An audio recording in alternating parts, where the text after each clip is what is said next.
Welcome to Going In Blind. I'm your host, Zach Tidwell, and my guest this week is Bob Ginsberg. He co founded the Forever Family Foundation more than 20 years ago, where they are trying to educate the public that there's more to us than our physical bodies. And dare I speak out of turn here, maybe an afterlife or however you want to put that.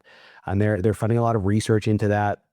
We've also been researching and trying to validate or verify that some mediums are real. This is the kind of follows with some stuff that I talked with last week with Dr. Betty Kovach, she's actually on the academic advisory board at Forever Family Foundation. So, I tried to stay away from some of that stuff last week, knowing that I had Bob on. So this will be new stuff. But if you haven't listened to that episode, go back and listen to it because I think it's probably going to be a great preamble into all of this. I think with all of that said, I do want to make a couple quick announcements as usual. If you haven't already, head over to zachtidwell.com and you can read a little bit about the very powerful story behind this podcast and reach out to me for speaking engagements if that tickles your fancy. Also, if you've been watching or listening for a while, please leave a rating and review wherever that may be, or subscribe if you were watching on YouTube. That just helps keep attracting this ridiculously high caliber of guests that I've been so fortunate to be able to connect with on here, like Mr. Ginsberg. So, yeah, just please support the show. That's a little effort goes a long way. So thank you. And Bob, I think that means it's time to thank you for being here. Well, it's my pleasure, Zach. I greatly admire what you've done with your life, and it's my pleasure to be with you today.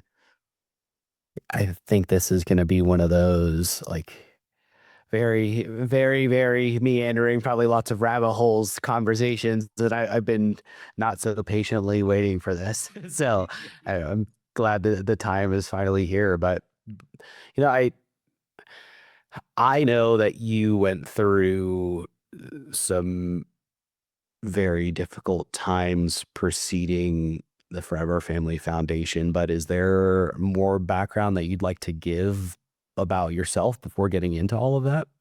Well, Zach, if we wouldn't be having this conversation, 23 years ago, because I was a logical left brain thinker, and I led a very what you'd call a materialistic life, and I never pondered anything in a spiritual sense. And then in 2002, my son and my daughter were in a car accident. My daughter didn't survive her injuries, and my son had various uh, serious injuries and was airlifted to a hospital in a coma. And the one of the things that was the impetus in starting my interest in all this stuff is that the morning that the accident occurred, my wife um, got up at 3 o'clock in the morning and she was shaking, trembling. And I said, "What's the matter?" And she just stared at me. I said, "What's the matter?" And she said, "I can't put it into words, but something horrible is going to happen today." And I said, "Well, what does that mean?" And she said, "I can't tell you, but our lives are going to be changed forever today." And we had been married for a long time, even at that point, and there were many times together when my wife had these precognitive visions, we'll call them, seeing, catching a glimpse of the future. And the times that she's had these, everything that she described played out exactly the way she said. They were all good things, but logically, if she, it, I said to myself, if she was right then, she could be right now. And to make a long story short, I watched over my three kids during the day because, as a parent, that's the first thing you think of when your lives are going to be changed forever. And I later in the day, I sort of let my guard down. I let it fade from my awareness, and four of us were out to dinner. One of my daughters was already back at college, and we had two cars. And I told my two kids, my son and my daughter, to take one of the cars home so they can get ready for school starting the next day. and I came upon the accident. So, after You came up on it? we live in an area, there's only one road in and one road out, and we stopped to get some milk, and we saw the accident, and my wife said, "That's them." I said, "It's not them. It's not them." And then it was them, and we also lived in an area where very often there was no cell service, so it took 25 minutes for help to arrive. I couldn't get through. I was running trying to find a house, where I can get somebody to call. In any event, after about a month later, when it became clear that it would be a long road for my son, but that he was going to survive, I had been in a state of shock, obviously. But then I remembered that morning, I said, wait a second, like, how is it possible that Fran, my wife, knew?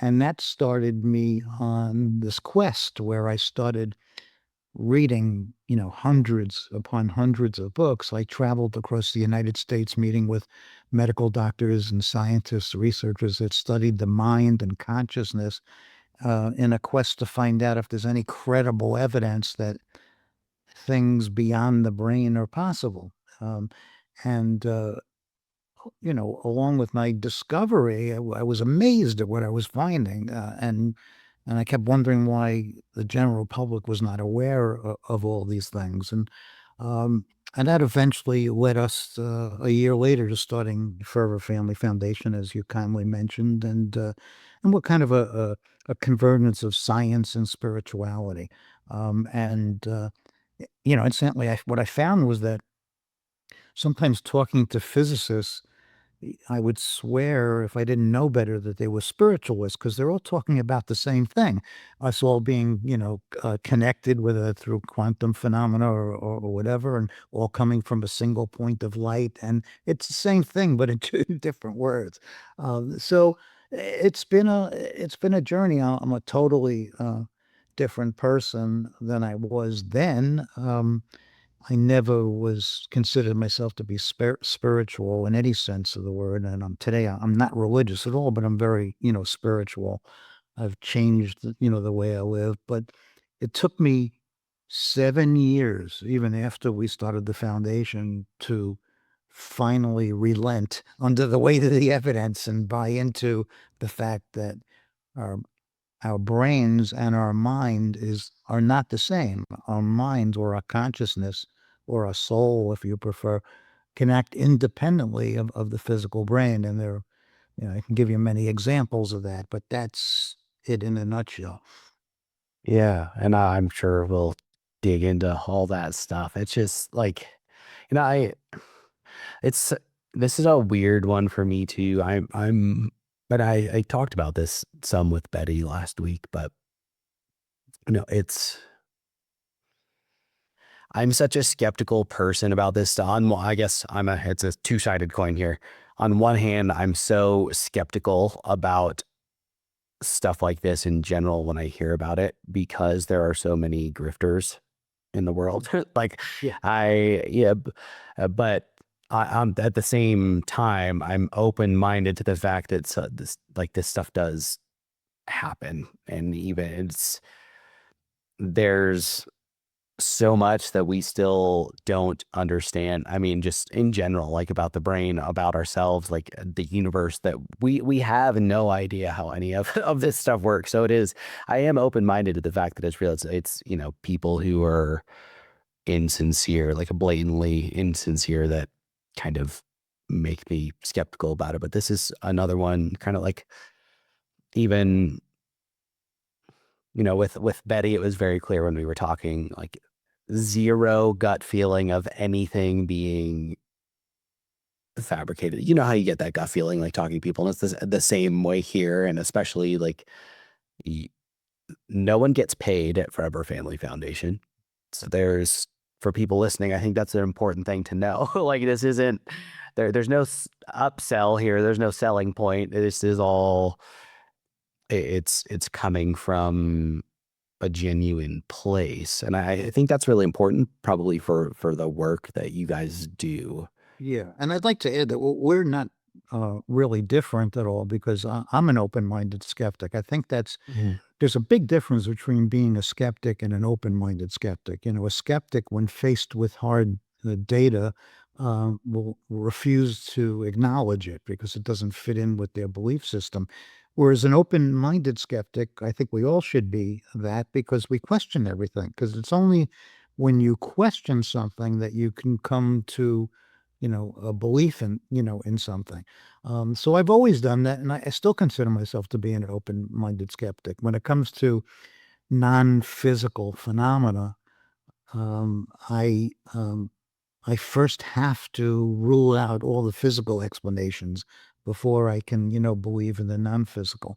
And also, um, as you mentioned, there are in a discussion of mediums. In my first book, The Medium Explosion, I stated that 85 to 90% of all the practicing mediums today cannot do what they claim, which didn't make me very popular in the mediumship community, but it's true based upon, my own research. Um, and incidentally, I didn't know that you had Betty Kovacs on last week, but yeah, she's about as genuine as you can get.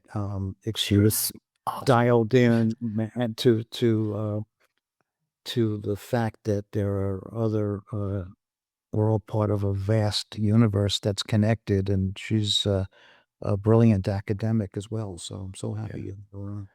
I honestly, I didn't know you guys were connected. I don't remember how I found either one of you, but like it was, before I had her on, I was starting to look like it was that day. I was starting to look ahead towards this week and Yeah, on your guys' website and I saw her name on there and I was like, what the hell? It was just it's yeah, yeah. So it was not intentional. It's just it's worked out this way. And I think it's very interesting. But yeah.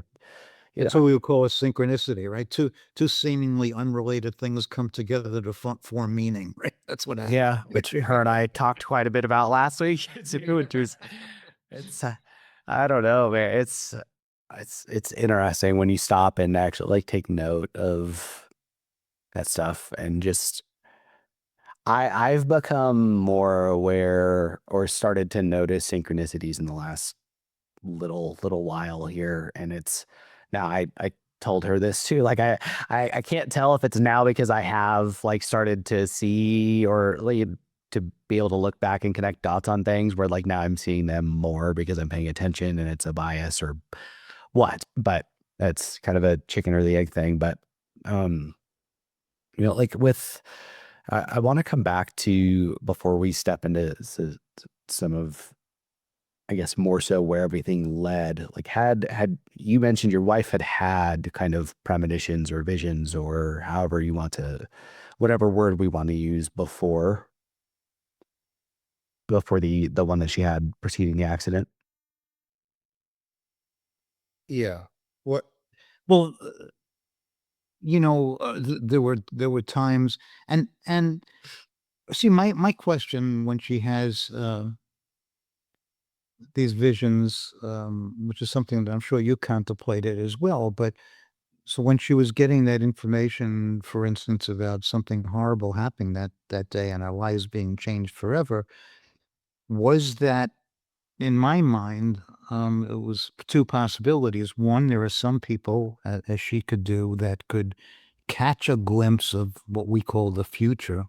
Um, Even though you can go down the rabbit hole on that and say that past, present, and future is all happening at the same time. Space-time is a construct for us to be able to abstract, make create a model of the universe that we can comprehend. And Right. like, yes, Right. yeah, Exactly. Or was it, was she getting a message from somebody, some discarnate source that was trying to give her a warning, you know? And I was open to both, possibilities. So um, there are a great many people, you mentioned, I think at the top of the show, having a gut feeling about, so we call it a gut feeling, but it's really we're processing information that we're receiving um, from, sources of information that are not readily, visible to us, so, yeah. so, that's an interesting concept right there. but I think that there are so many people. You've heard the stories of people that, before the Twin Towers were hit, on 9/11, they called in sick that day, or they decided not to go to work, or they took a different route, or something happened and they were late, and they averted, disaster. There's a project that was conducted by Princeton University called the Global Consciousness Project. And what they did is they took, I don't know the exact number, but I think today there was something like 60 or 70 random number generators placed all over the world. And these are simple devices that spit out binary code of zeros and ones, and they monitor it, all these um, devices from a central location, and they measure coherence, on the theory that when everybody, when large masses of people around the world are dialed in, with their minds to a specific event, good and bad, that it can be measured. They called it Yeah. uh, the Global Consciousness Project. And what they found was, indeed, for instance, I mentioned, 9/11, 4 hours before the planes hit, these random number generators all started going crazy, with everybody, even though it hadn't happened yet. It was a future event, but people were sensing, that this that were going on, and they measure things, good things too, like Olympics, or terrible tragedies like when Princess Diana, was murdered, um, and there's a great consistency with, and the implication for that is that it shows how we're all connected in ways that we can't imagine. Well, and do you know how long that's been going on in general? That Oh, this, it's quite a number of years. It's probably about 15 years or so. I'm gonna have to look them up and see if I can get someone on here like that. I want to pick someone's brain on all that. That is, Yeah. Yeah. Well, I could send you the contact information of the people involved, very credible people, scientists. Huh? um, it's it's a weird, because we get glimpses of this again if you're open minded to it. Like, what is it when you're thinking about someone and then you get a phone call from them or a text from them or something like that, as opposed to even. I think about this a lot, and I think this is probably a good way to put this, maybe in another light, to get people who are very, very like squinting at their phones right now. Like, what are you guys talking about? Yeah. If you like, you know, I'm I think about this in the creative space a lot of where is this thing coming from, specifically writing or coding. I'm working through the fourth draft of them and more right now and trying to build a new company. And with either one, if I get stuck writing and it may take a week or two and I'm stuck on something, or same thing with coding, if I will be absolutely stumped on what I'm doing and then go work out or something, or be thinking about it in the background, or maybe even just come back to work on the project at another point. And like all of a sudden something will hit me where I'm like, now it's clear, just like crystal clear on where you need to go with something. I think that's very similar, right? Like it's because there's a less, like, I guess, spiritual baggage that could be attached to it. I think we are more like, no one dismisses that. Like no one, because everyone's experienced that, I think, where Yeah. you get that glimpse or that snap of something. Yeah, absolutely. And if you look at and talk to famous artists and musicians, composers, singers, songwriters, they readily tell you that, similar to what you describe, they're stuck and they're waiting, or they're sleeping, having a dream, or they're just meditating or contemplating things, or sitting in nature, and all of a sudden the idea just pops into their head and they have no idea where it came from. It doesn't seem like it's self-generated thought. It's coming from an outside source. Um, and so then the question is, well, where does it come from? It could come from a living source. It could come from um, information that's out there. It could come from a discarnate source. There are people that claim that they get, for instance, if you believe in life continuing after physical death, and perhaps somebody that was a great, musician is tries to help or influence another Mm. musician that's in the physical world by um, implanting thoughts and into their head. So it's a great mystery. I don't know that we'll ever know exactly where it comes from, but it does. A lot of things. One of the uh, most common forms of what we call after death communications are dream visitations, and the theory is that um, when you're in certain stages of sleep and your mind, some people call it the monkey mind or the chatter mind, is set aside, there are those in other dimensions that see a channel to get through because it doesn't get cluttered. It's like a clear channel. Um, and they imprint thoughts and communicate. So in a dream visitation, um, unlike what I call a regular dream, and regular dreams, as you know, are very disjointed. They don't seem to make much sense. They're all over the place, and you most often forget them as soon as you wake up. Where in a visitation dream, it's tangible. You could talk to a deceased person, you could hug them, you could smell them. It's as if they're there. People describe it as realer than real, and you remember the dream not only after you wake up, but it stays with you. Um, so that makes sense to me, that you're getting, information like that. Other people get intuitive information unrelated to, discarnate entities, just from these information fields that are out there. The scientific community would call these fields of information, zero point, energy fields, and that we're able to extract information from them. A lot of people in the spiritual community call it the Akashic records. I think it's essentially the same thing, where it's a record of everything that's ever happened, is happening, and will happen. As a matter of fact, some people use the Akashic records to dispel the theory that mediums are really communicating with the dead. This all they're doing is extracting information from this information field, as if that was easy. That may be even more, incredible than anything else. But we don't know. It seems like every question we seem to have answered it. We have three more that that we have to continue on. So it's I don't know. It's a lot easier, as you alluded to, just to call it a gut feeling. Yeah, it almost it's kind of disarming to do that, like for yourself, I think, because then you all have to think about, okay, no, but what is that? It's Yeah.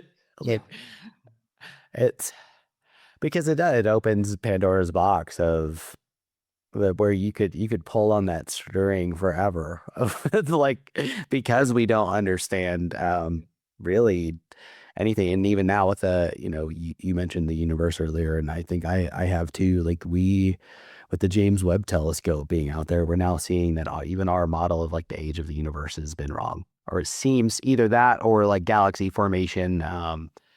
Something our models of interstellar space have been off, and so these are going to be like cause fundamental changes in like our own, at least the scientific side of what is the belief or what happened for this to end up right here right now with us talking to each other through the air with video and audio. It's I mean, things have in our lifetimes, things have changed, so rapidly. yeah. One thing that you may find interesting, we're always looking for ways that in order to believe in life after death, you have to believe that your brain extends beyond the body, because otherwise you believe that, consciousness is an epiphenomenon of the brain. So when the brain dies, consciousness dies, and death is final. Whereas if you believe that the body dies and the consciousness moves on as energy, then a belief in the afterlife is possible. So back during the Cold War with the Russians, this our CIA recruited remote viewers, and remote viewers are people that are able to send their mind or consciousness to a distant site as if they were there. And then they're able to draw accurate depictions of what they see. So we recruited. It's called the Stargate project, which has been classified for decades, but now is unclassified, so you could read about it. Um, and they would give these remote viewers latitude and longitude coordinates. That's all they would give them, and they were all strategic military, sites. And they would ask these remote viewers to go to those sites and draw what they saw. And what's interesting was also relating to, time and space. Sometimes they would draw something that wasn't there, but used to be there in the past. And sometimes they draw something that was there. And sometimes they draw something that wasn't there, but it was there in the future, which shows you the nature about time.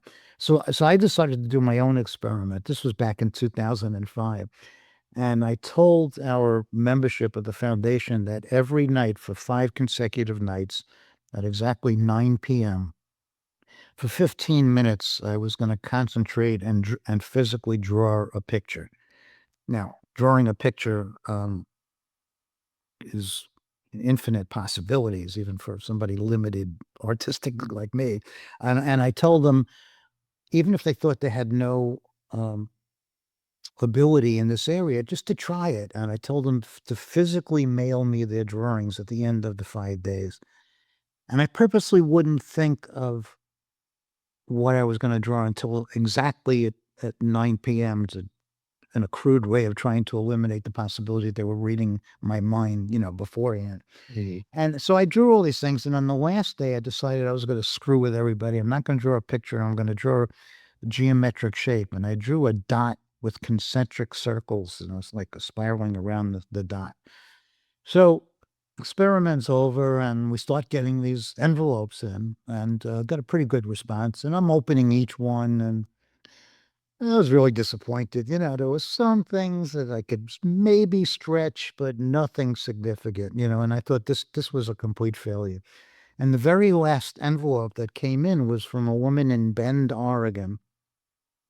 And I opened up the envelope, and I turned to my wife, and I thought she was playing some sort of trick on me. The envelope was sealed, but I opened it up, and she drew um, two of the drawings exactly the way I drew it, including the concentric circles, with the dot.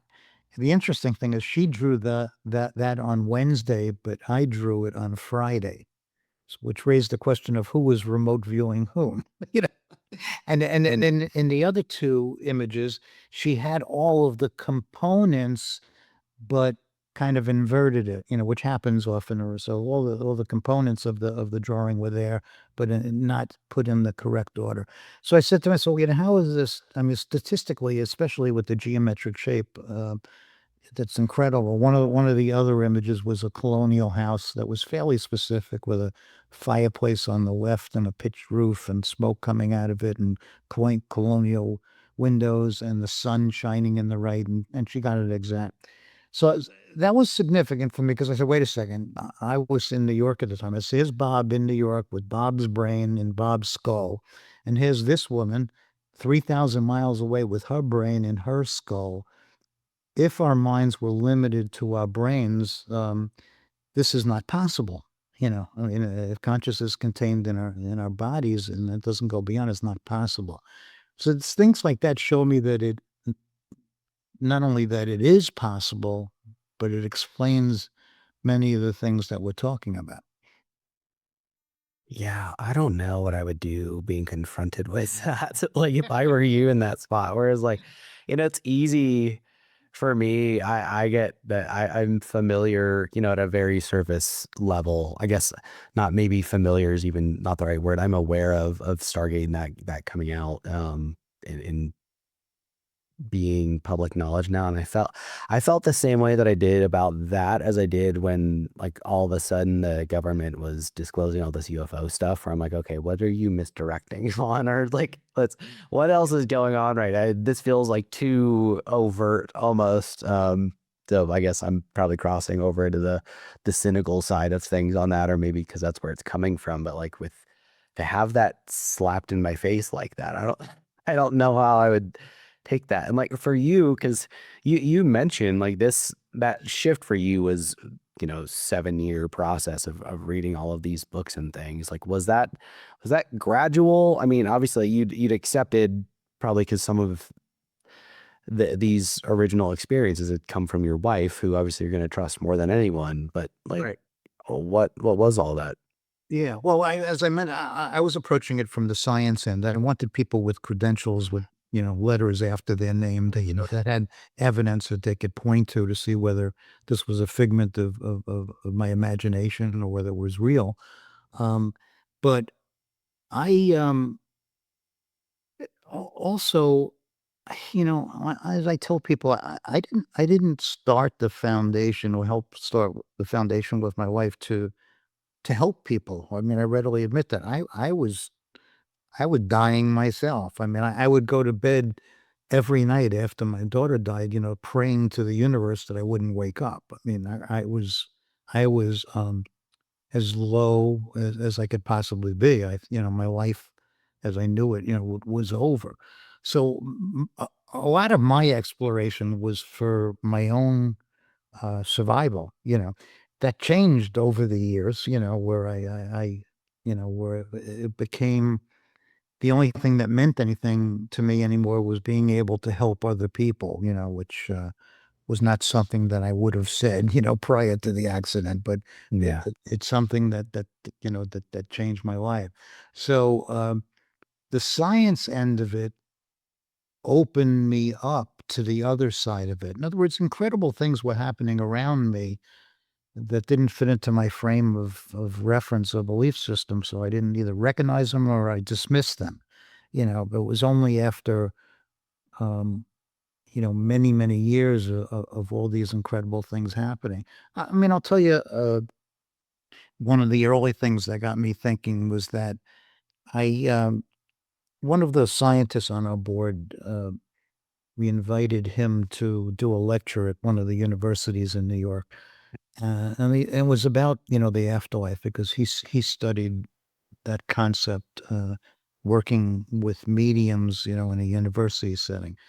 And about it was only shortly after my daughter died that the lease on my wife's car was up, so even though we didn't wanna have to deal with any of the stuff, we had to, so we went and leased a new car, and my wife comes home and she says to me, "You know, there's this particular sound coming out of the radio," and the only way she could describe it was like Morse code, and she even gave me the cadence, like da da da da da da da da da da. I said, "Yeah, well, new cars have a lot of problems, electrical problems, and the first time I bring it in for service, I'll have them look at it." She says, "Yeah, but you don't understand, the radio wasn't on. I don't listen to the radio in the car." I said, "Well, it's probably a short." And so then she keeps telling me that this keeps happening, even to the point where she took a tape recorder in the car with her when she would drive, so she'd have evidence of this stuff happening. And then a couple weeks after she told me about that, I'm driving my car to work, the same car I had owned for 2 years, and I'm listening to the radio, and suddenly that same code comes out of my radio. So I immediately shut off the radio, and it just continues.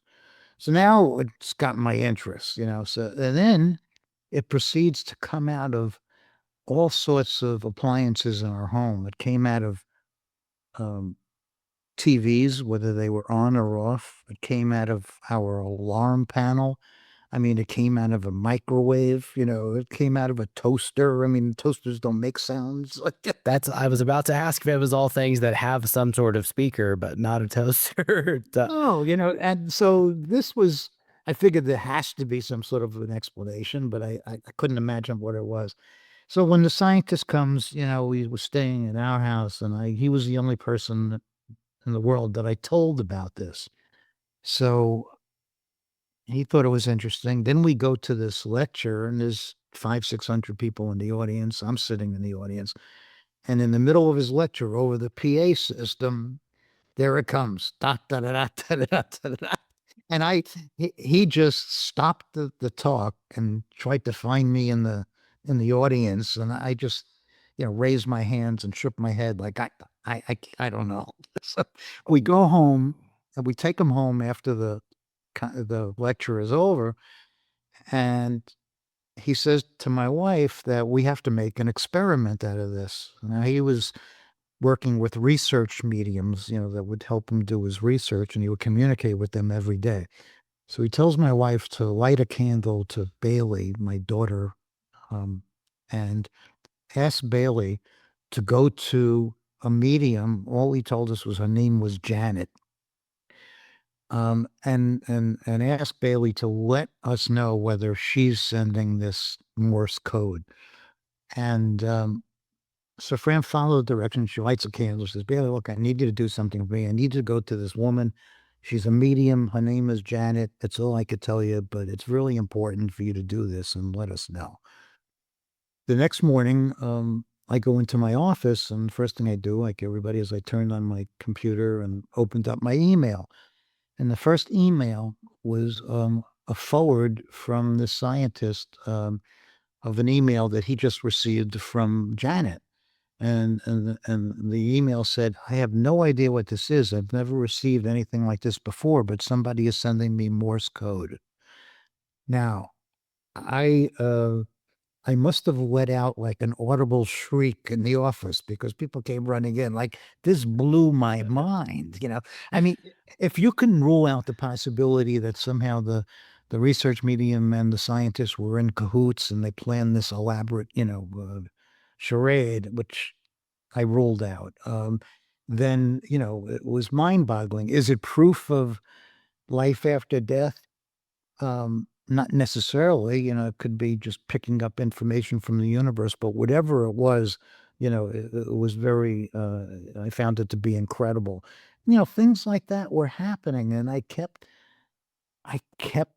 finding ways to try to dismiss them, but when you reach a certain like saturation point, if you really want to dedicate it to the science, you have to relent under the weight of the evidence, because when you have countless number of these occurrences with odds against chance of thousands, millions to one, you have to pay attention, and those were the things that will continue to happen.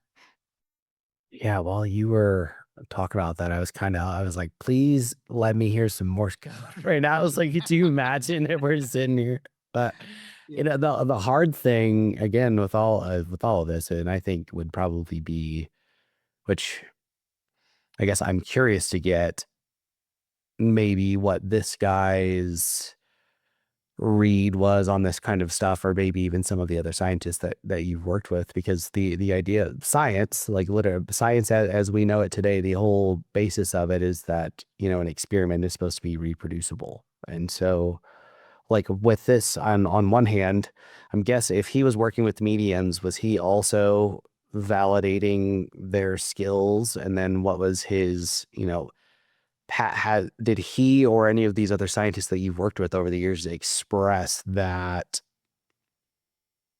or maybe put words to that uphill battle that has to be trying to reproduce this stuff?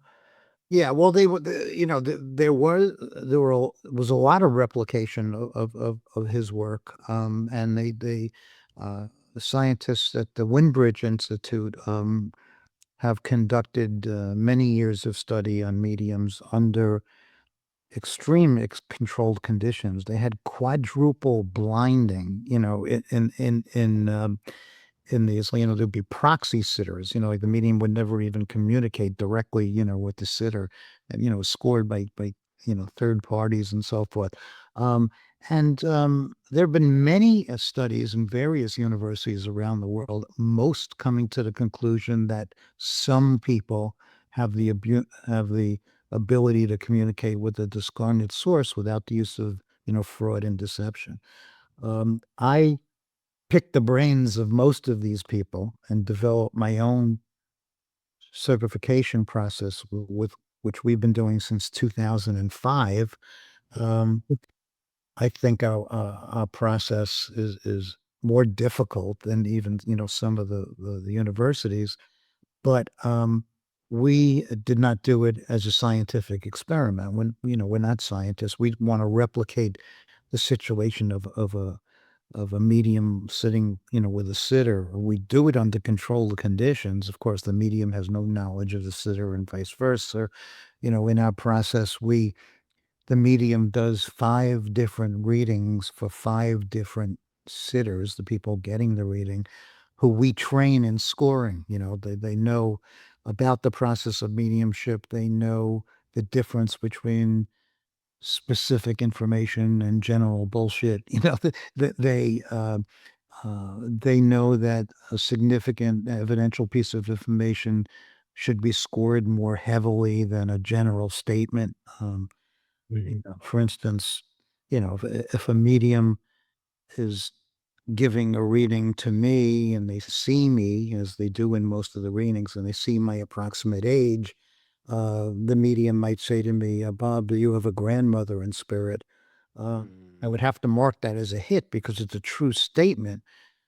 But bearing in mind that my grandmother would be 120 today, it's a pretty damn good bet that you hit, that it's, that I have a grandmother in spirit. On the other hand, if the medium says, "Oh, I have your grandmother Rebecca here," and my grandmother's name was Rebecca, you would agree that that should be given more weight because it's a specific, piece of information.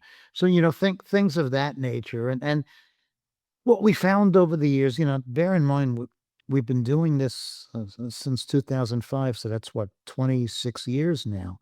And in 26 years, we've certified 30 mediums. So that's a little more than one per year, which shows you how difficult it is, And what we found is that no medium is going to pass the certification without being a highly evidential medium. What we also found is that because mediumship is not an exact science, and sometimes connections are not made because there's 3 parties involved: the person in spirit, the medium, and the sitter, that have to be synchronized. But we found that the certified mediums over the years have been um, more consistent than other mediums, and more evidential, and rarely do they not, make a connection. Unfortunately for us, because we do this for free as a resource to the bereaved, a lot of the mediums, partly because of their association with us, have become famous. They have written best-selling books, and they have TV shows and so forth. So, you know, what happens when somebody becomes really famous? Well, they do fewer and fewer readings. They sometimes charge ridiculous amounts of money and have waiting lists that are 3, 4 years long. That doesn't do somebody in grief any good when they're looking for a medium. So we've been fortunate. Like, I think over the past 18 months, we have found 6 mediums that have gained certification, which is great because, they have availability, they charge a reasonable amount of money. And so we're very happy about that. So that's something that we feel is important. But also, bear in mind that, mediums are sitting, they're not mental health professionals, but they're sitting with people that are very fragile and in grief. And there are no guidelines. There's no license requirements. There's no evaluation of their abilities. There's no ethical standards. There's no continuing education. And you tomorrow, can open, hang up a sign, Zach the Medium, start charging people, $500 for a reading, and there's no control. So it's important. Um, a lot of people, they just see so and so on TV, or they read a book from so and so and say, "Hey, I could do this," and it's like that pathway to fame. It's the But grifters. yeah, and it's very getting if you're on the fence about whether or not it's possible that your loved one survives, and you go to a meeting that's horrible, you're going to most likely walk away from that in worse shape than when you got there, because people are, so fragile. So it's a very serious um, profession, to get involved with. But yet, a really powerful evidential reading, I've seen it countless times, can um, move somebody from utter despair to living their life again, with meaning and purpose. And, we hold grief retreats throughout the year in different parts of the country. And we keep them small because we want it to be an intimate experience. And we have 4 certified mediums, a professor of psychology and a grief professional there, and metaphysical practitioners, and somebody, usually myself, talking about evidence of an afterlife, and it's a well-rounded thing. And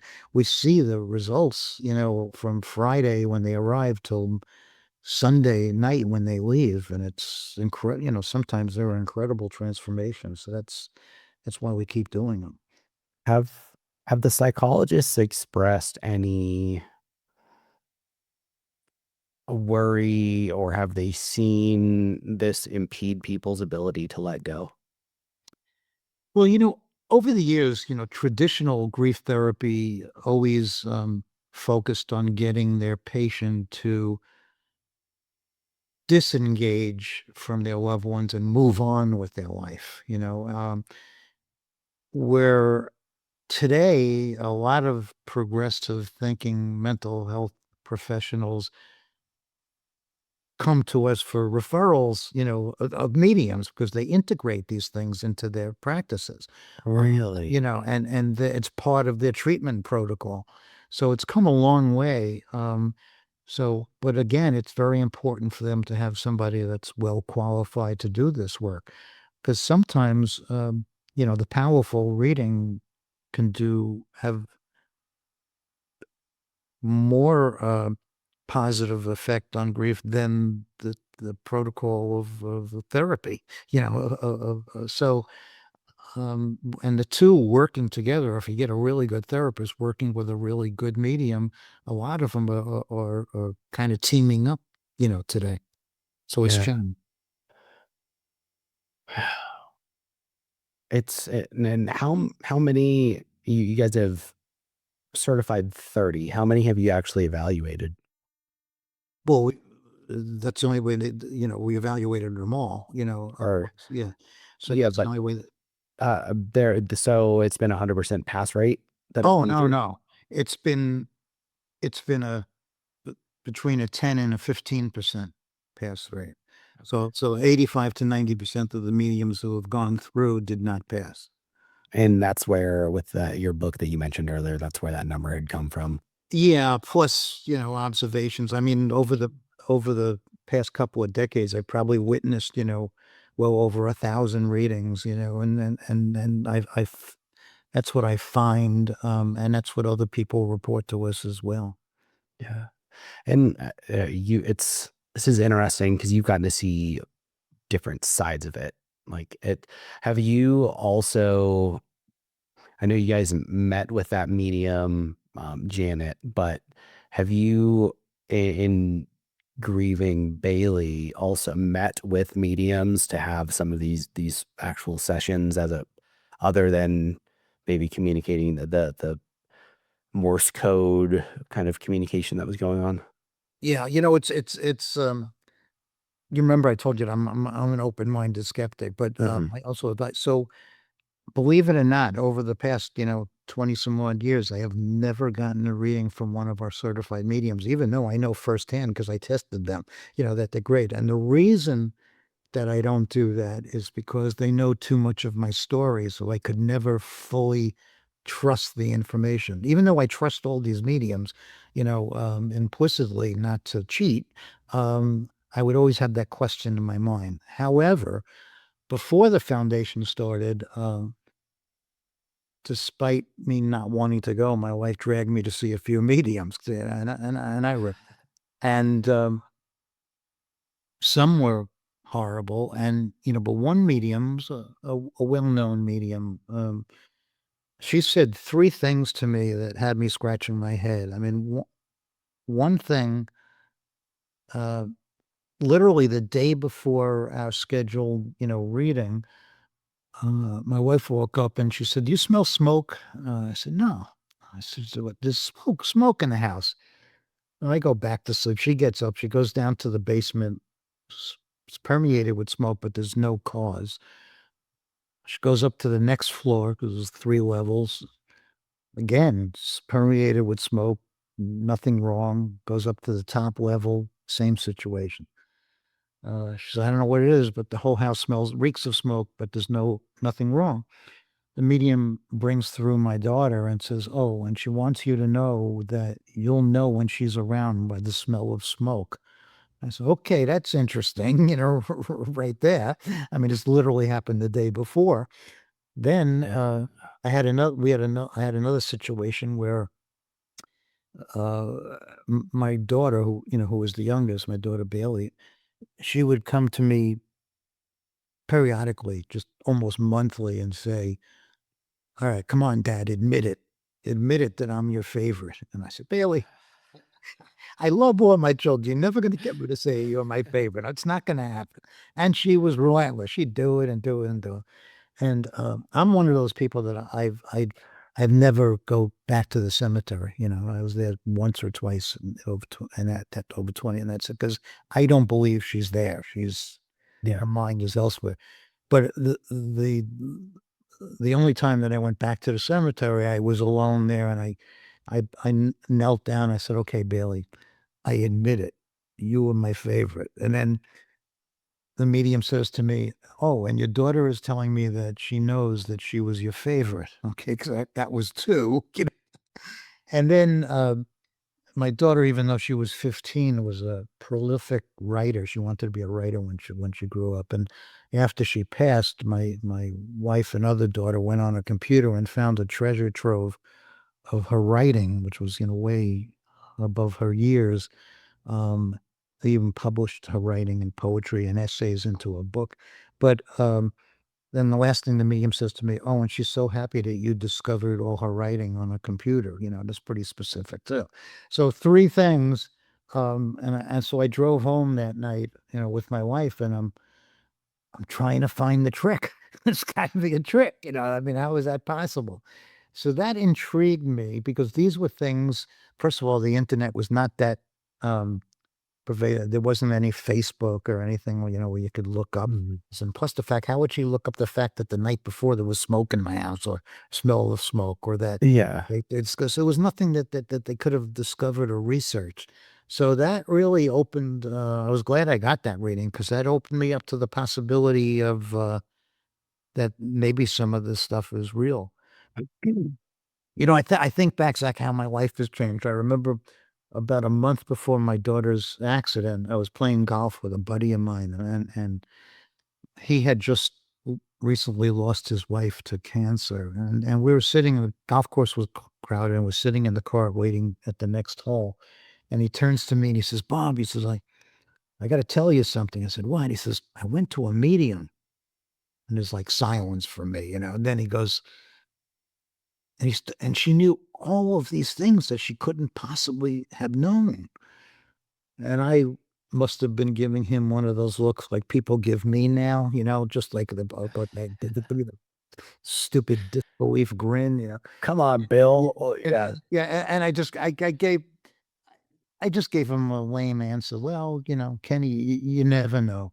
And I remember going home afterwards and going and seeing my wife and saying, "I'm so upset. Kenny is seeing this gypsy fortune teller, and she's going to take all his money, and he must be concerned, overwhelmed by his grief." And, here I am today, writing books about mediumship. So it's, your life Mm. certainly can go in different directions very quickly, something that I don't have to tell you.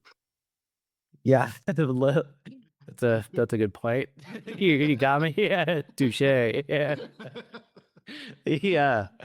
I, I don't know, man. It's like, right. And this is, I guess I'm very surprised that it wasn't, hasn't been something that, you at least for a time were very, very, I guess, or a regular participant in. But I think it also, what you already said about not going to the mediums that you guys have validated, with, like, you've done it with such an objective, like, rational thought process of avoiding those. And I think it all just, again, supports like the just everything that you're saying, from just in terms of dismissing doubts that people would have, where you could be like, all right, well, this guy's very, very biased or whatever. He's drinking his own Kool-Aid kind of thing. But Right. and because I was very curious about this too, and I still am. And like the on one hand, because an emphasis of the foundation is that you are helping the bereaved, and obviously you have been that person multiple times. Like is that like it was there solace just in the sense of knowing that like they are not, that person is not fully gone? What is that is so so powerful there, like what has that been for you and the people that you've seen being able to experience, like by giving them this? But and why is that, so powerful, even though you can't communicate directly? Yeah. Well, you know, let me tell you, at the beginning, what before the foundation, my wife and I were just looking for some outlet, to keep our sanity, and we found a support group. It was an organization of parents who had lost children, and they held meetings. So we drove an hour to the meeting, and we were sitting there. And I had already started to do some of this research into some of the stuff we're talking about. But every time that either my wife or I brought up the subject to the group about life after physical death, the moderator immediately shut us down and said, "We don't talk about such things here.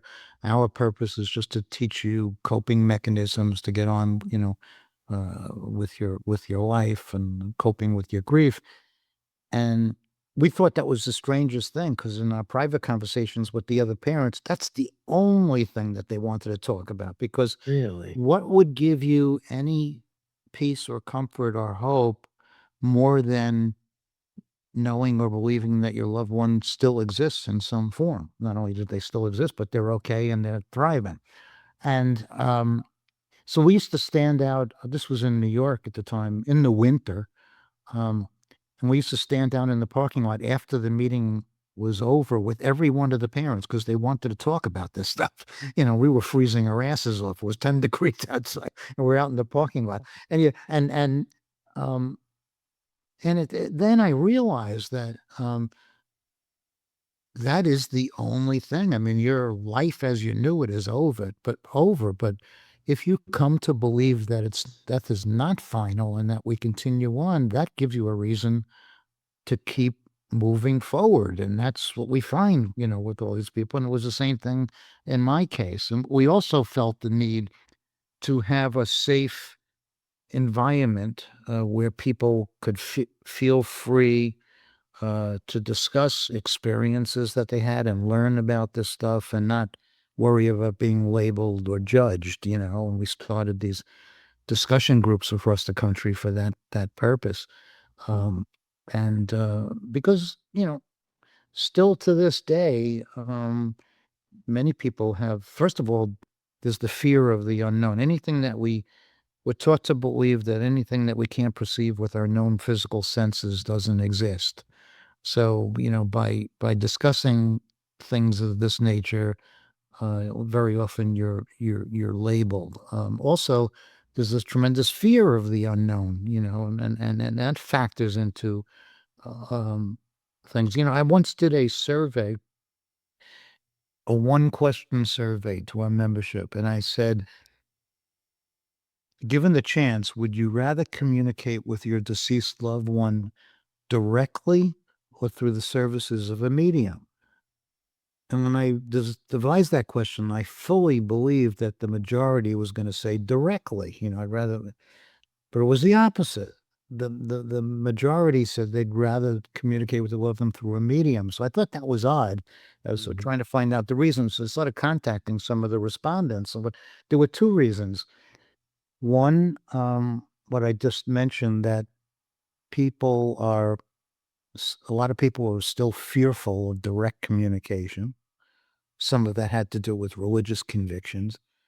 And two, the biggest reason was that people, if they got the direct communication, they would question it, whether they were making it up or was their own mind that was making it fit, or it was a product of their own grief. Where if they used a professional, a medium, a third party, then they could trust the information. So I thought that was interesting. Yeah. you know, but so that's a long-winded answer to your question. I think it's simply because um, that it goes against the prevailing concept that that it's over, it's final, we're done, after physical death. And it Yeah. also removes the people's fear of dying.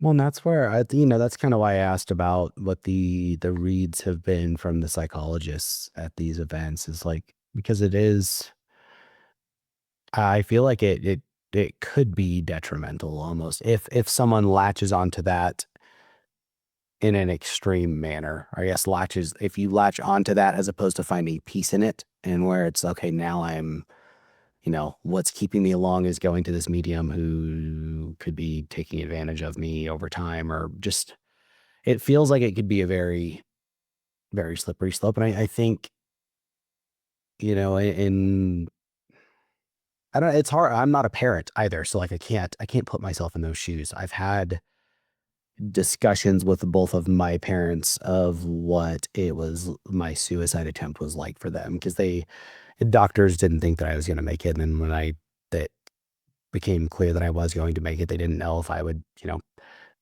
be in there. And then if it would be me at all or to what extent I would come back and all those things. And so it's even, I see the effect that has on them and I can't fully put myself in those shoes because I haven't experienced it. And so it's such an interesting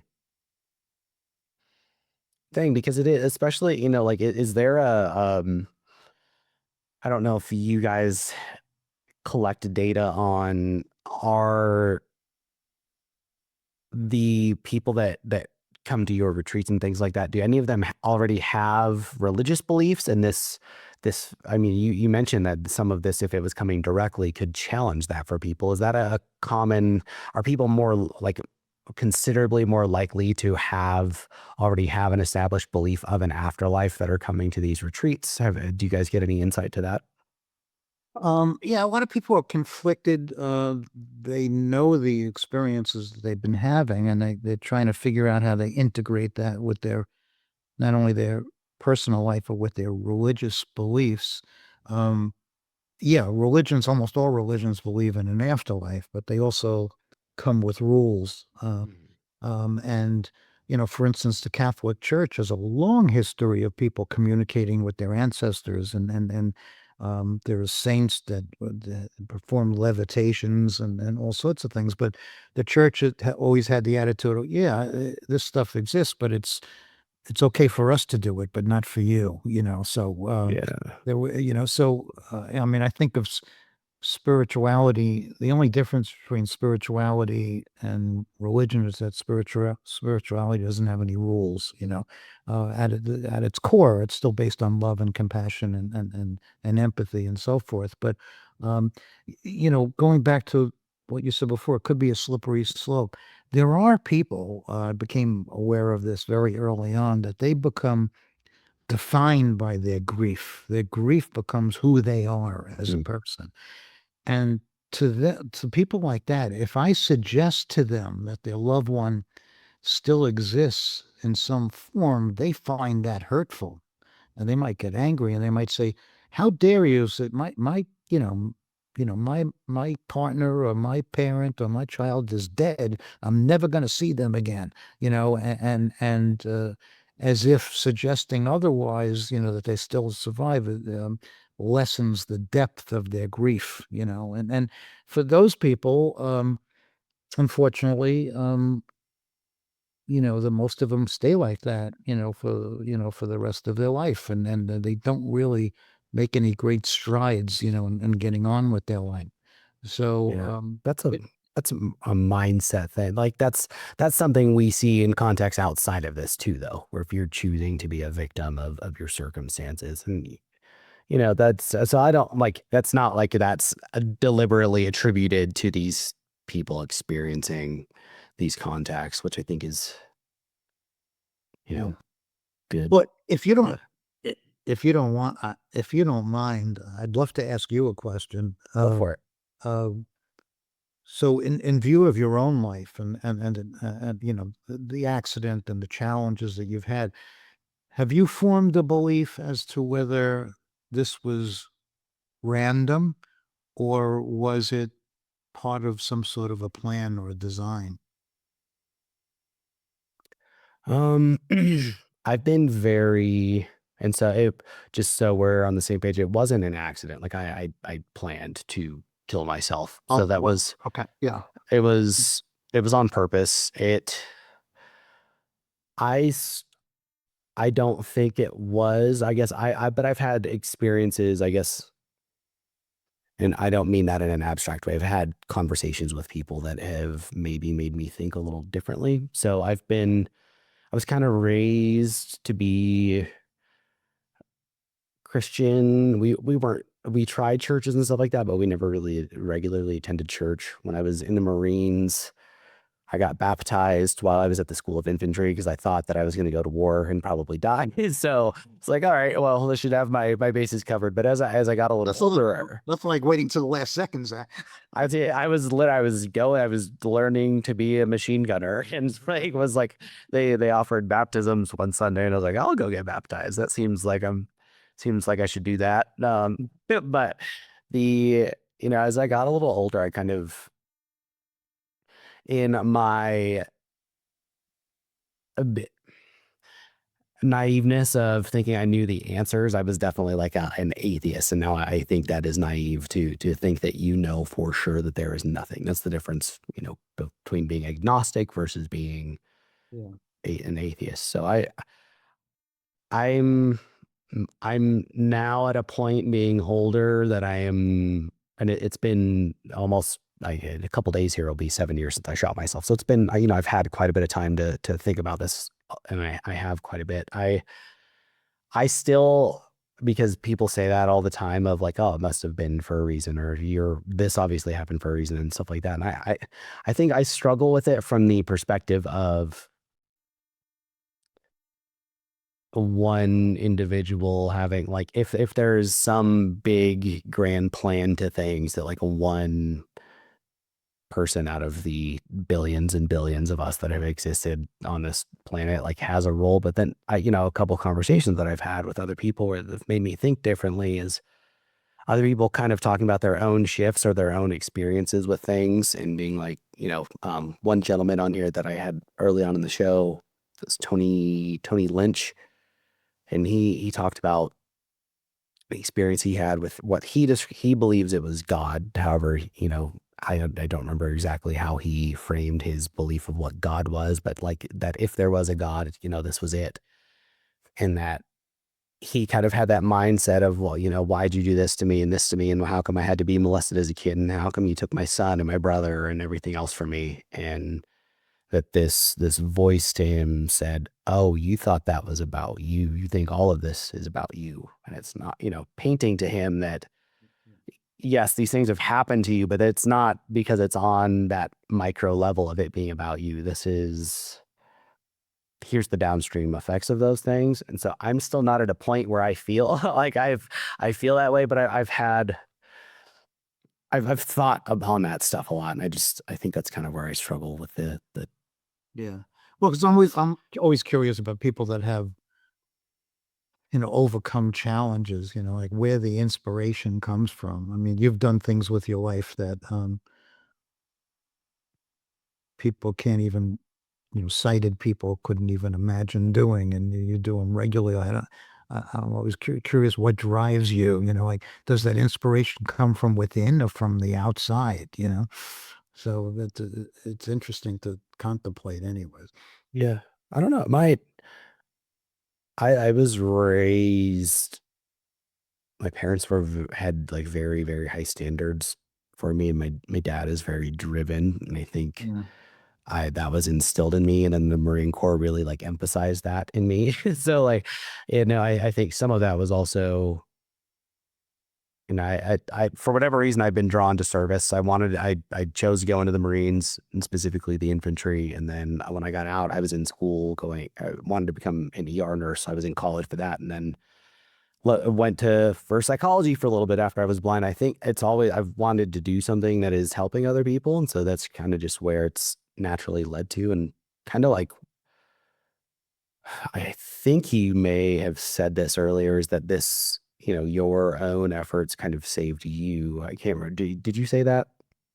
Or Um, Helping others, yeah. yes. Yeah. And I think that's kind of how that's not at a point where it is now, but I think, that is, or I think it functioned that way, I guess, in reestablishing identity and purpose and all of that stuff with that kind of being the intent. And so Yeah.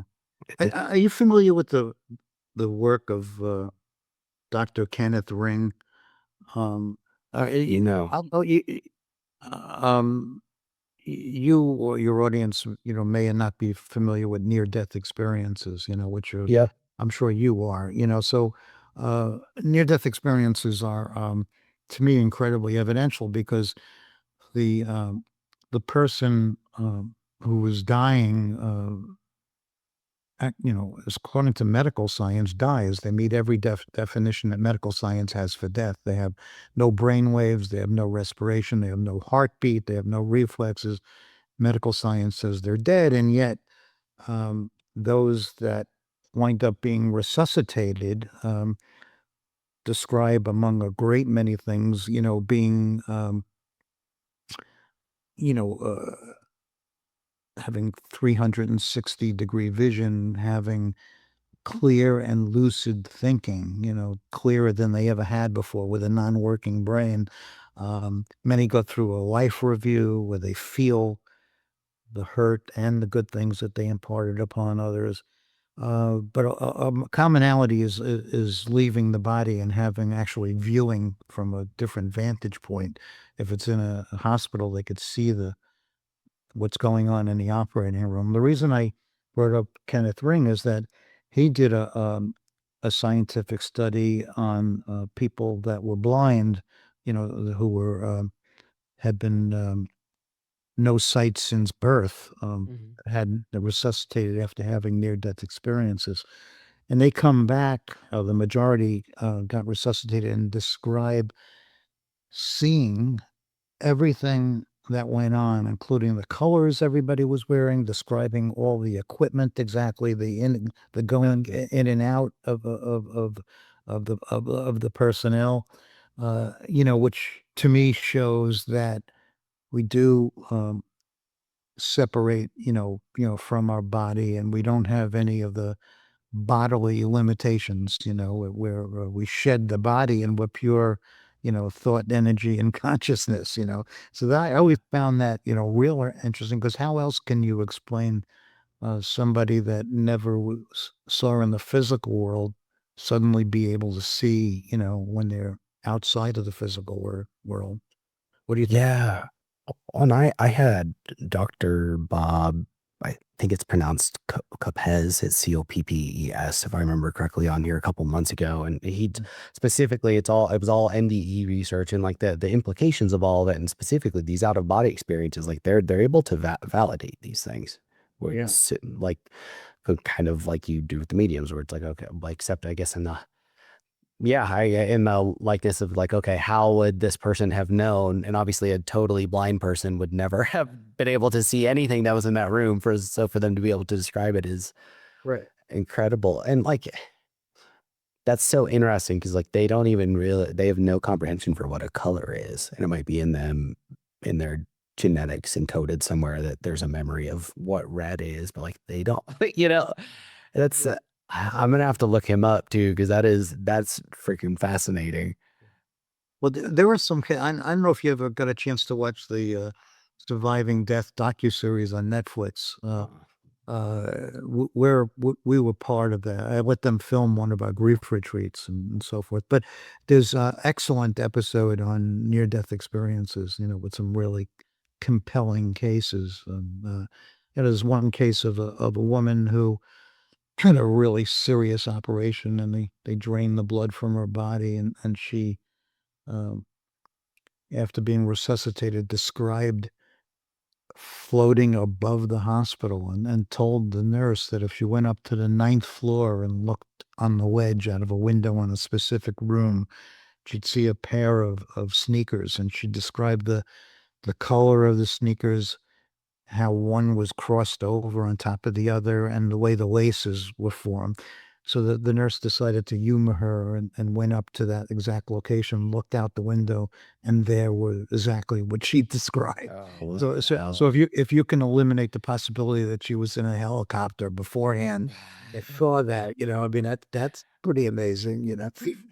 gosh, man. And it's just, it's, I really think part of it is just a gift of having a podcast and like the people that I get to talk to. It's really, it's, if you're open to having your eyes opened, it is eye opening to some things and at least leaves you thinking like, okay, it's Yeah. just, yeah, thinking, I think I'm considering things on a deeper level than I typically would. And it's just these, I love these conversations so much because of stuff like this. I mean, it's just, Well, it's, there's so much that's invisible to us that it still exists, but we're just not aware of. I'll tell you another story about a lot of people talk about ghosts and apparitions. Ghosts have sort of a fear, negative connotation to them. Like it's something evil or whatever. But essentially, the ghost in an apparition is the same thing. It's a visitation from somebody that no longer has a body. And when we moved from to what became our last house, my daughter Bailey was really, really upset because she loved her school and she loved her friends and she loved the house, but most of all, she had this unique loft room and she loved her room. And after we moved, she would go to my wife every month and try to convince my wife to drive her back to her old house so we could knock on the door and ask to see her old room. And my wife would say, Billy, it's not going to happen. It's not appropriate. We can't just knock on the door of somebody that we don't know and ask to see, your room. And she wouldn't give up. She was relentless. She did that for 3 years trying to convince us. oh my gosh. It's, it's a fast forward after my daughter died, shortly after my wife's first cousin went to a wedding, and it turns out that at the same wedding was the person who she knew that, and that person was one that bought her old house. So she went up to my wife's first cousin and asked if first she gave her condolences, and she said, "Can I talk to you? I have to tell you something." So she said, "Sure." And they went off in the corner. She said, "Look, this woman who bought the house, her daughter, who was the same age as my daughter, 15, had Bailey's old room. And she came down at night and she described seeing a young girl walk across her room. And she wasn't upset about it. She just was kind of excited. And she went down to tell her mom. And her mom said, "Well, it must have been a dream, a bad dream." She said, "Well, it wasn't bad and it wasn't a dream. I was awake. I saw this young girl walk across the room." So her mother kind of dismissed it and said, "Okay, you know what? Well, why don't you try to go back to sleep and we'll talk about this in the morning." And in the morning, they gathered the breakfast, and on the table was the daily newspaper. And on the front page of the newspaper were photographs and a story of the accident that my kids were in. And as it turns out, Um, her daughter saw the young girl walk across her room 10 minutes after my daughter was pronounced dead. And I stepped back from that, questioning everything. And so, wait a second. What is the first place that my daughter would go to once freed of the body? You know, See in the damn room. it made perfect sense to me. Like I knew, that was her, and that was tremendously uplifting to me because it meant that she still not only existed, but she had the freedom to move about, the universe just by thought, So it's but eh, you know, I mean, it sounds like science fiction or fantasy, but over the past 20 years, I've heard countless, reports about things like this, and people don't talk about them. Well, and I was about to ask you about that because I think, you touched on it earlier with your own experiences when you and your wife were going to those grieving groups, and that was kind of what everyone wanted to talk about, even though it wasn't being talked about. And, with this too, like, do you think this is something is much more common than everyone realizes because no one wants to talk about it? Like, I see that with suicide all the time. It's once I start talking about it, then it's like it is so much more common than you would realize. And I'm sure you probably get that same insight into this world. Yeah, and on that subject, one of the things when we started having these retreats was just I was blown away. Um, I mean, I would call it a suicide epidemic. I mean, it became the leading cause of death in all of these groups. I mean, it was just mind-boggling to me. But besides that, since 2003 when we started this work, I've seen things change. People were more willing to talk about all these phenomena. I mean, there've been movies, there've been best-selling books, there've been TV shows, that have these themes, and it's no longer, like it was. I remember going to a doctor's appointment. It was about 2 years after my daughter died, and I had some sort of a minor ailment, and I decided to go to a family doctor who was also a friend of mine. So I waited in the waiting room for seemed like forever. Then I went in, and he came in. He said, "Bob, how are you?" I said, he says, "What have you been doing?" I said, "Well, if you really want to know, I'm studying survival of consciousness." And he looked at me, and we started talking about another 10, 15 minutes. Then he stopped. He says, "Can I ask you something?" And I said, "What?" He said, "What's survival of consciousness?" And I said, "Well, it's the theory that our minds continue after the physical body dies." And as we're talking about this stuff, his nurse walked in, and as it turned out, she had just lost a child to crib death, and she was very interested in especially the talk about life after death. Yeah. And eventually she left, and now with bullshitting for like a half hour, there's probably a riot going on in the waiting room. He never did ask me why I was there medically. And all of a sudden he got quiet and he closed the door. He said, "Can I tell you something?" And I said, "What?" He said, my dad died 7 years ago." I said, "Oh, I'm sorry to hear that." He said, "And, you know, after he died in the morning, and I had a lot of critically ill patients in the hospital, so I had to call my answering service." So I called my answering service, and they said, for my messages, and they said, "Oh, doctor, your father called." And he said, "My father died at 9 o'clock this morning." And I said, "Oh, I'm so sorry, doctor. We must have gotten the message wrong. He must have said your father-in-law." He says, "My father-in-law has been dead 18 years." He said, "What time did the message come in?" They said 9:10. He said, read me back the message." And the message was, "Frank, it's me. I'm okay." That was the message. And What the? he never told a soul about this. He never told his wife. He never told his children. Certainly, he wasn't going to tell his colleagues. He never told anybody. But after he heard the way I was talking, he felt safe that I wasn't going to judge him. So he told me. Now, that was 20 years ago. And I guarantee you, he's never told another soul about this. Again, for the things we're talking about. He's a professional guy. He doesn't want to, be, labeled or judged. Yeah. But see, to me, I tell this story because it's such a shame. We encourage people not to try to convince anybody, but to share experiences. Because if we all start sharing instead of hiding these things, it'll become more mainstream, and more people will be open about it, and everybody will be healthier for it. Including a lot of people, losing the fear of death that they have. Yeah. It's an interesting, I feel, and I think this is probably just because I have more experience with this, right? But I could see where people looking for those answers specifically after a suicide is a lot. Like I've seen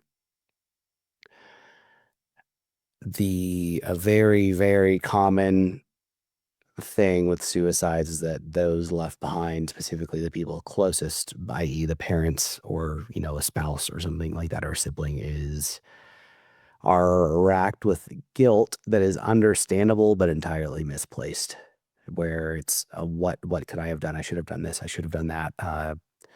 And now, again, understandable because you're human and you want to fix the problem, but like misplaced because that is not your fault. Outside of intentional negligence, right? Where someone has told you they were struggling and you did nothing about it or pushed them down that path, then there's some guilt there. But like that, God, that has to be just, Yeah, I know. I mentioned these grief retreats, and at every single grief retreat, we have Dr. Mo Hanna, and Mo is a clinical professor of psychology in the college, and she also has her own practice, psychotherapy practice, and she specializes in grief. And Mo lost her own daughter, to suicide. Now, could you imagine being a psychotherapist that treats,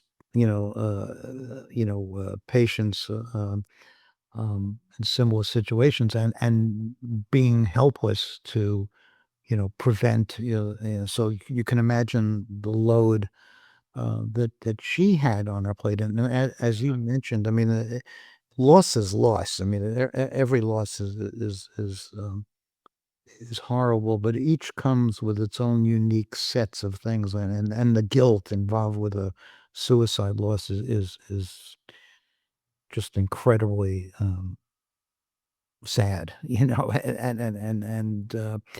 but in Mohana's own story, it was the um, belief that we continue to another world that was able to flip her, and she didn't believe in an afterlife, before, yeah. her daughter passed. So, and also the stigma that goes along with it, I mean, people don't realize that, in most suicide, victims, it's an illness just like any other illness. It's the same as having cancer. It could be depression, or whatever. And that's the other thing that adds to what you were just talking about. You're judged, and people think that there was something defective instead of being a victim of a disease.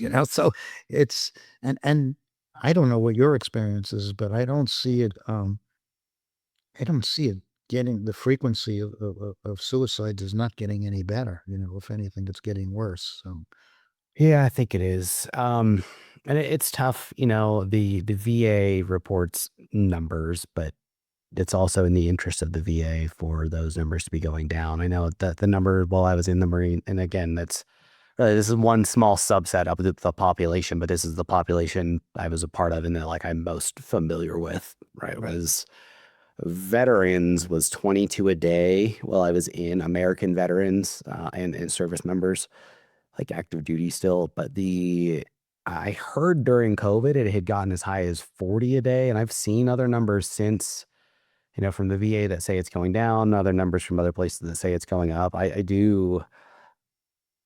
There's just a lot of despair in the world. And I think it's specifically like, I can't speak for anyone else, but I do. I'm not a victim of it. Those were my own choices that led me to that point, my own choice to not seek help and, my own choice to go through with it. And but it's specific, it's that, right? Like all people need to know is that you can speak up and get through it on the other side. And I think I, this is an addressable problem. We'll never get rid of it, right? Like that is a human, unfortunately, it is a human thing. I think more so everyone I think has had a passing thought before of like, oh, it would be better off if I wasn't here, when things are real hard, or I'll walk out in front of that. What would happen if I walk out in front of that bus or, whatever. But, yeah, I've uh, had those thoughts, and I'm sure many, many people have had you this. know, that's human. But I think, yeah, again, that turning into the infatuation or the I'm actually considering this is a very, very different thing. And it is. It's unfortunate, but I I don't remember how we ended up down that tangent, but and we can go down that more if you'd like. But I want to make sure and so I wanted to ask you because we've talked about it a couple times, and I think, but not actually like nailed it down. I guess and I know there's no concrete answer here, but in your own model of the world and everything that you've seen and been around, like what, okay, you've said consciousness and soul specifically. I don't know if when you say them, you mean them synonymously, but what do you, I guess on one hand, do you mean those, are you using those terms interchangeably? And then two, what do you think consciousness is? Well, the first thing is that there's nobody in the world, despite what they claim, that knows what consciousness is. With anybody that says it is full of crap. But so we don't know.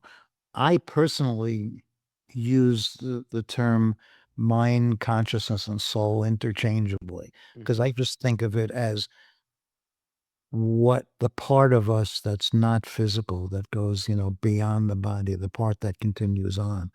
All three of those things kind of meet the description. Um, I would love to. I mean, the current wave of research is on brain research, where we try to identify different parts of the brain that light up or go dark. There have been a lot of studies using mediums um, to see what happens to their brains when they're engaged in communication, with discarnate sources. And they've seen pretty significant changes, in brain regions when they're doing that. Certain things are activated. It doesn't mean that it's our brain that facilitates these experiences, or those theories like in the pineal gland, that plays a role in communication. Um, but I'd love to people to be able to determine what is the mechanism that allows all these things to happen.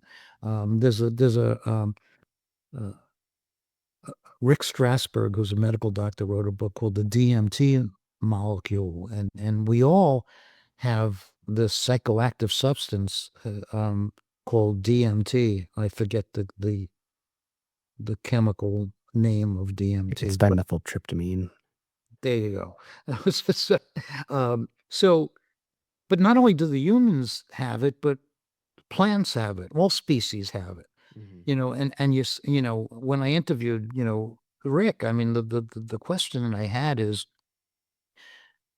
we live in a universe where everything seems to have a design, and the human body is an exquisite design of the interaction of things. So why would we have this psychoactive substance in our bodies that would seemingly have no purpose, and then made, including plants, and and maybe um that is the role. Maybe that substance gets, released, or is somehow responsible for these experiences, that we have. Because otherwise, I don't know what the purpose. Maybe that gets released when trauma occurs. I think they believe it does on death. Yeah. Um, and that's I think one of the theories that some people have behind that near death experiences happening is that it is this endogenous release of DMT from the pineal gland. I don't know if there's been anything to like any supporting evidence of that, but it is, and it's. I when you started saying his name, I was like, I know I've heard that name before. I haven't read that book, but I'll have to. That had to Yeah, be an it's interesting. interesting. See, we kind of refute the explanation that all these experiences are caused by the release of a psychoactive substance, because it doesn't explain people coming back with these veridical experiences that can be validated. Yeah, And one of the biggest components about a life review, um, as I mentioned earlier, is that people get to feel physically feel, the good that they impart upon others, and also the bad, whether consciously or unconsciously, that doesn't feel so good. But the implication is that everything's about self-judgment. We don't have like this deity that says you go here or you go there. We go where we think we belong. So if we were a miserable son of a bitch in the physical life, we're going to be with other miserable SOBs. But there also seems to be this theme of continuing advancement. So it doesn't mean like you're there for eternity. You have a different perspective, once on the other side. Things like that the physical attributes like ego and greed and jealousy and so forth don't exist where we're going, supposedly. Yeah. I just, that was in there when I talked to Dr. Capez that I was talking about earlier. Like that was one of the things. It was really, right. Like their research kind of suggests that religions have gotten that part of the puzzle wrong in terms of the judgment. Like you said, that it is you judging yourself. It's like, which I thought was very, I don't know, it's something I've thought about a lot. It's very, it kind of makes you cock your head a little bit. Like, Yeah. Well, it does provide the incentive to be a nice person. yeah, yeah. You'd rather start off with better people, right? Well, yeah. Don't be a turd, but um, I don't know.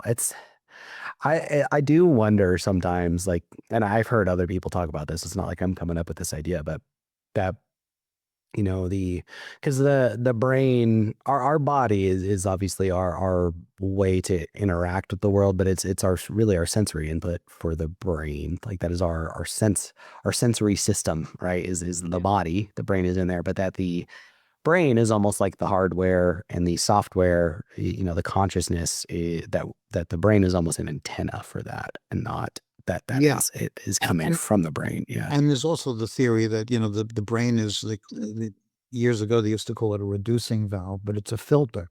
Because if we didn't have the brain filtering in information that's coming from all different sources, we wouldn't be able to navigate our physical lives. So it filters out, signals and information. So, it limits it. And that's why once that limitation is gone, um, there's no more sensory deprivation. Everything's happening all at once. There are people in this life that have synesthesia where the senses are mixed together. So they could they could taste color, and with Like, what is that like? whatever, everything's mixed together. And the reports from people that get resuscitated on the other side is that everything like that is there. I mean, they could smell colors and they could taste music, and that must be wild. So, Oh, and I think, touching on what you were talking about with Rick Strasberg is like it's maps. I can't remember who's in charge over there, like what the acronym stand for, but they've started mapping out. I think it's DMT that they are doing this with. Is like yeah. there's a shared, like the place that people go and these experiences that they're having, like seems to be a place. Like people are going to the same place and they are literally trying to map out whatever this out of body location is that your mind seems to go to when you're under the influence of these things. And so it's all just, again, there's so many things that like people that I want to talk to on this podcast about all this stuff. It's just there's an endless number of things to be curious and wonder about. But Well, um, psychoactive substances now are, but when I was going to college, it was Timothy Leary and LSD, and there's a lot of research going on, and then everything was shut down. And really, relatively recently, the past 5 or 6 years, the government has allowed research, and ketamine therapy has become a thing, and it can have profound effects on people, more so than traditional therapy. So there's a lot of experimentation that's going on. yeah, I had a lady on here, Dr. Barbara Rothbaum, in there. under this stuff is being funded by the VA and the Wounded Warrior Project, but they're using MDMA, which is the active ingredient in ecstasy for during exposure therapy treatments and having like huge successes with it. Like it's in the pendulum seems to be swinging back in the other direction with some of that stuff, which is good, right? Like if we know that people are having successes with some of these substances, like why are we denying that from people? That I think a lot of that is probably certain economic actors, like pharmaceutical companies and things like that. But that's a whole nother can of worms. Yeah. But what else that you guys are really looking into that have we not covered here as we start to bring this thing home? Well, we're interested in all different, phenomena. I mean, obviously, in mediumship research and near-death experience research, and even there's a tremendous amount of evidence regarding past life memories and reincarnation.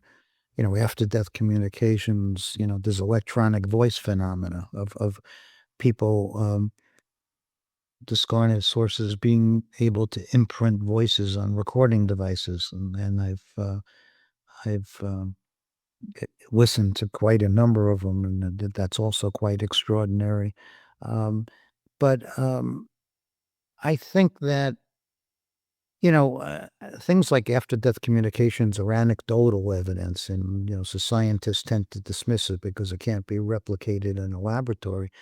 But yet, if you have millions of people, for thousands of years talking about the same thing from the same visions and experiences from different parts, diverse parts of the globe, you have to pay attention to them, and so that may be the most important evidence of it all. But I don't know what the future will bring. I don't know where AI is going to wind up with all this stuff either, but things, I hope we make advances and discover the nature of consciousness, because wouldn't it be nice if we didn't have to rely on mediums and all these other experiences, and we could just have a direct channel to our loved ones and ancestors, and do it ourselves, and that may happen someday.